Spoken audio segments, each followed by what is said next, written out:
हा सोहळा सुरू आहे आनंदाचा, कारणही तसंच आहे। गेल्या वर्षभरात शहरातील वेगवेगळ्या भागातून चोरीला गेलेला मुद्देमाल औरंगाबाद पोलिसांनी आज जनतेला परत केला। जवळपास 51 लाखांचा मुद्देमाल पोलिसांनी जनतेला परत केलाय। यात 12 लाखांवर रोख रक्कम, 2 लाखांचं सोनं, 54 मोबाईल हँडसेट, 55 गाड्यांचा यात समावेश आहे। एका शेतकऱ्याचे 11 लाख रुपये चोरीला गेले होते।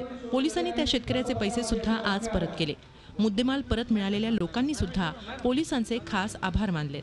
माझी बजाज पल्सर 150 चोरीला गेली होती, तर ती माननीय अमितेश कुमार साहेबांनी 15 दिवसामध्ये सापडून काढली आणि गाडी व्यवस्थित आहे, जशी चोरीला गेली होती तशी सापडली आहे। मायक्रोमॅक्स कंपनीचा मोबाईल चोरी केला होता आणि तो आत्ता जे आहे तर जवळपास मी बराच 5 लाख केला त्याचा जे आहे, पण तरी मला त्याचं काही आतापर्यंत काही मिळालं नव्हतं। पण बऱ्याच मेहनतीच्या बाद नंतर जे आहे तर अमितेश कुमार साहेबांनी जे ह्या गोष्टीबद्दल जे मुद्देमालाबद्दल जे त्यांनी एक प्रक्रिया आणि एक उपक्रम राबवला आणि त्याच्या माध्यमातून बरेच जनतेला आणि माझा पण एक मोबाईल तो आज मला त्यांच्या हस्ते मिळाला आहे। विधानसभा अध्यक्ष हरिभाऊ बागडे यांच्या उपस्थितीत हा सर्व ऐवज परत करण्यात आला।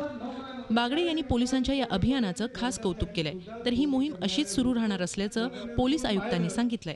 जवळपास 50 लाख रुपयाचा ऐवज, त्याच्यात सोनं आलं, त्याच्यात मोबाईल आले, त्याच्यात कॅश पैसे आले, हे सर्व आज याचा माल होता त्याला तो परत करायचा जाहीर कार्यक्रम केला।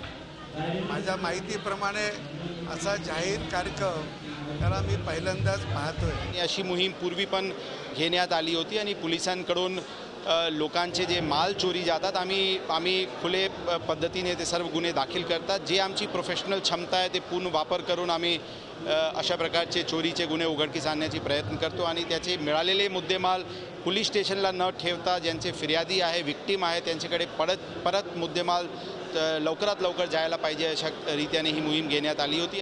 पोलिसांची ही मोहीम निश्चितच कौतुकास्पद आहे। चोरीला गेलेला मुद्देमाल परत मिळणं यासारखा दुसरा आनंद नाही। पोलिसांनी सुद्धा हे काम असंच सुरू ठेवावं हीच सर्वसामान्यांची अपेक्षा आहे। विशाल करोळेसह bureau report, Zee media, Aurangabad. Zee 24 तास रहा एक पाऊल पुढे।